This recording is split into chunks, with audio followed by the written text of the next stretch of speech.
Toward the latter stages of World War II, airplane attacks on naval vessels motivated the U.S. Navy to develop a guided missile that could intercept aircraft beyond the range of gunfire. Although the number of vessels sunk by air-based assaults was small, the damage inflicted on ships, the loss of life, and the number of wounded servicemen were significant.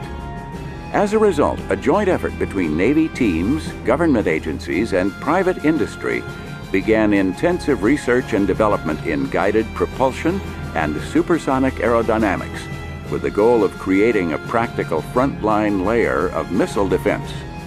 Called Operation Bumblebee, the main objective was to research and develop guided missile technology and develop and deliver a surface-to-air missile system to the fleet.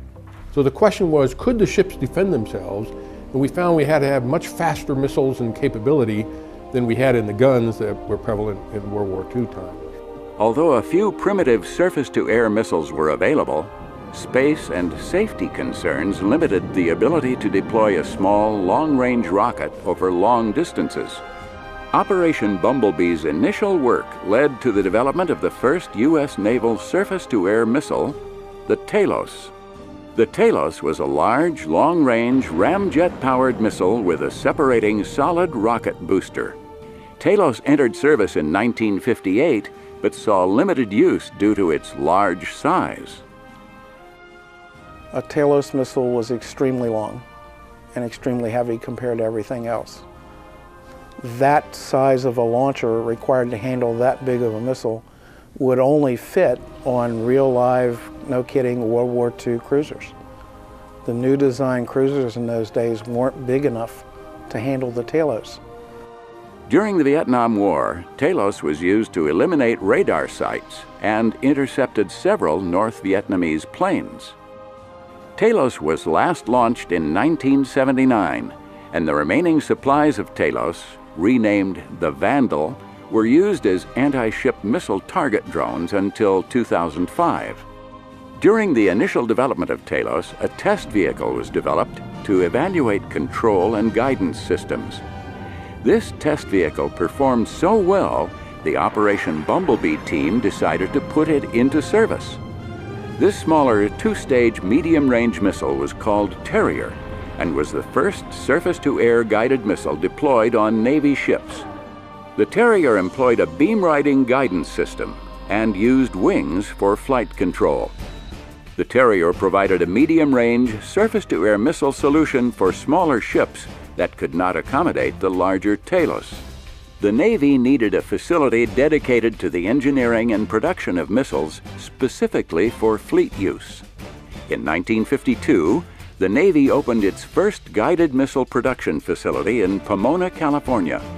The 140-acre Navy Industrial Reserve Ordnance Plant was owned by the Navy and operated by Convair.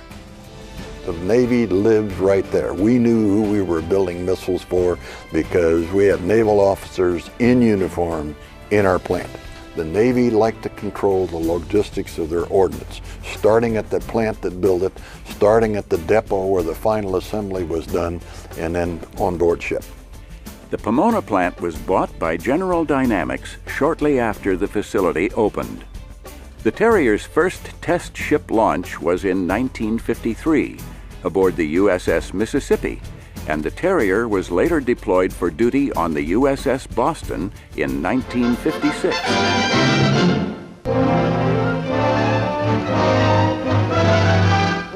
A glimpse of the Navy of tomorrow, the USS Boston, America's first guided missile cruiser in action off Cuba. From below deck magazines, its potent Terrier missiles are automatically positioned on launching racks. Ship and missile were designed for each other in what engineers call an integrated weapons system. The initial versions of the Terrier were not as effective against fast-moving, highly maneuverable fighters. Guidance and propulsion enhancements were combined with a shift from wing control to tail control to improve missile effectiveness. The tail control, when combined with dorsal fins, allowed the missile to have better flight and maneuvering characteristics than the attacking aircraft. In other words, you had the same wings as an aircraft, you'd have the same limits on maneuverability. And because you wanted the missile to be able to intercept that aircraft, you had to have higher maneuverability. So the tail control allowed you to do that. It also fit the launcher better because they could fold up and you had a nice package that went down in the hole, and then when it came up, when the missile came up, then the tail fins flopped out. All right. So it was a matter also of how many missiles could they get in the given space in the magazine. Because when you run out of bullets, you either got to get them transferred at sea or you got to go back into home port and get them in. You don't fight a war that way. You fight a war with what you got when the war is happening. Although there have been some changes and modifications over the years, the tail fin control concept is still being used today. Further changes to the Terrier's guidance system and propulsion resulted in a new missile, the Tartar, which was developed in the early 1960s. The Terrier had a greater range capability, while the Tartar was smaller and could be used on destroyer-sized ships. All three missiles produced by Operation Bumblebee, the Talos, Terrier, and Tartar, offered a layered approach to air defense. The missiles were miniature wonders powered by vacuum tube electronics, gas generator-powered hydraulic and electrical power units, and radar-based proximity fuses. Terrier and Tartar's vacuum tubes required extensive warm-up time before they could be fired. So if you had a threat coming, you'd have to fire the missile, turn the missile on, provide ship power to warm up the missile before you could launch it. So you had 20 to 30 seconds of warm-up time before you could launch the missile. The idea of Standard Missile 1 being all solid state was to allow you to have instantaneous reaction. Technological advances in solid-state electronics, the availability of transistors, decommissioning of some ships, and the emerging threat of anti-ship missiles justified changes to the Terrier and Tartar missiles. The goal was to produce a medium and long-range missile that minimized compatibility changes and had a standard design that made future upgrades and repairs easier and more cost-effective. The Navy also wanted a missile that combined high performance with short reaction time, possessed inherent countermeasure capabilities, and was readily available for rapid deployment. As a result, the Terrier missile became the Standard Missile 1 extended range, while the Tartar missile became the Standard Missile 1 medium range. You know, the whole notion of Standard Missile became clear over a period of time that what we were actually doing, we're making changes to the seeker and to the warhead and propulsion and other aspects that applied across the different missiles that had different range and different performance capabilities, but we were able to capitalize on those developments and apply it to more than one missile. The SM-1 went into production in 1967, and various block changes and improvements made the SM-1 a proven deterrent against air and cruise missile threats. International countries began investing in Standard Missile as a surface-to-air ship defense weapon for their own fleets. You know, when you have a system like Standard Missile, which becomes and has the reputation of being the premier air defense system in the U.S. Navy, everybody wants it. Another concept unique to Standard Missile was that the missile would no longer require testing once the missile was delivered to the ship. They were loaded on the ship, stayed on the ship, and every 2 years or so they would cycle back to the depot, come off of the ship. The depot would retest them. If they're still good, they'd go back on the ship and be shipped out again. But there was no testing on the ship required. It's important in several ways. Number one, it reduces the manning that I have to have on the ships. As I reduce the number of people I have to have on ship, I reduce the life cycle cost of keeping that system out there. I also save the time I have to bring that missile up on the rail. In the late 1960s, low-flying anti-ship missiles began to emerge as a threat to naval forces. An updated version of the Standard Missile was proposed that would combine high performance, short reaction time, and increased availability. Standard Missile 1 was called a home all the way missile. And home all the way meant that you launched the missile at your target and it had to acquire the target within about 3 seconds or you wouldn't have a successful intercept. So once you acquired the target, then the missile would home continuously throughout flight until intercept. Changes were also needed to create a missile that would be compatible with the older ships still using the Tartar and Terrier, yet still compatible with the soon-to-be-released Aegis-class warships. The Aegis story is really a case study of how to do it right in weapon system development. Because the weapon system development is the ship, it's the radars, it's the illuminators, it's the CIC in the missile, and you cannot separate them. And in fact, in Aegis, even the countermeasure systems were integrated into that. When Aegis came about, it was a total system. And this was a radical change from how things had been developed in the past, because they actually designed a ship and a radar and a missile as one entity. The intent was to have a total system. Prior to the Aegis program, one group would manage the shipbuilding would be done by one group, another group would do the radar development, and another group would do the missile. And trying to integrate those together was pretty difficult. The updated integrated missile, called Standard Missile 2, used a monopulse receiver and mid-course guidance so the target could be acquired after launch. The new variant doubled the range, doubled the altitude, and allowed simultaneous control of multiple missiles in flight. And if you go back and look at history, in all of the versions of Standard Missile, we have a tendency to make a significant guidance improvement in one generation, and then the next generation will start improving propulsion, and then the next time you go back and improve the guidance and then improve the propulsion, so that you keep gaining capability with each step. The SM-2 was also fully integrated into the new Mark 41 vertical launcher. You know, to go off of a rail, you know, this rail has got to move. It's analog, it's complex, you got motors, and you got to bring the missile up, you got to put it on the rail, it's got to move, it's got to slew. The vertical launch, you're on the launcher, you're ready to go. And so reaction time is much quicker. The SM-2 was tested in the late 1970s and deployed on the first Aegis warship in 1983. The Terrier and Tartar concepts evolved to meet the threat. Tartar became the SM-2 medium range and was integrated into the Aegis warship design, while the Terrier became the SM-2 extended range, improving the capability of the fleet. Commonality has been the key throughout the life of the Standard Missile. Commonality of critical components from one generation to the next, commonality amongst interfaces for radar and launching systems, and commonality in engineering expertise, technical data, and logistic support. As a result, incremental upgrades have built on existing resources and upgrades to lower costs.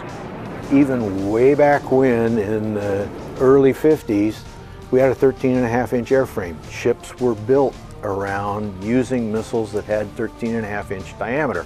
So to change the diameter of a missile, particularly bigger, it might be easier to get smaller, but particularly bigger, really costs the Navy, hence us the taxpayer, a lot of money. You could mix and match any section to build a missile. So it didn't require, a match set of anything to build a missile. If you had a guidance section failure on a missile, take the guidance section off, put a new guidance section on, and you're right back in business. My fellow Americans, thank you for sharing your time with me tonight. The subject I want to discuss with you, peace and national security. In 1983, President Ronald Reagan presented a plan to use ground and space-based systems to protect the United States from nuclear ballistic missile attacks. Initially called the Strategic Defense Initiative, the name and mission of the organization shifted over the next decade to emphasize regional theater missile defense. Changes were also taking place within the walls of the missile maker. Standard Missile had been owned and built by General Dynamics since shortly after the Operation Bumblebee days. Hughes Missile Systems purchased General Dynamics in 1992. When the Navy required a second source contractor for the production of Standard Missile, Raytheon was brought on as a second source.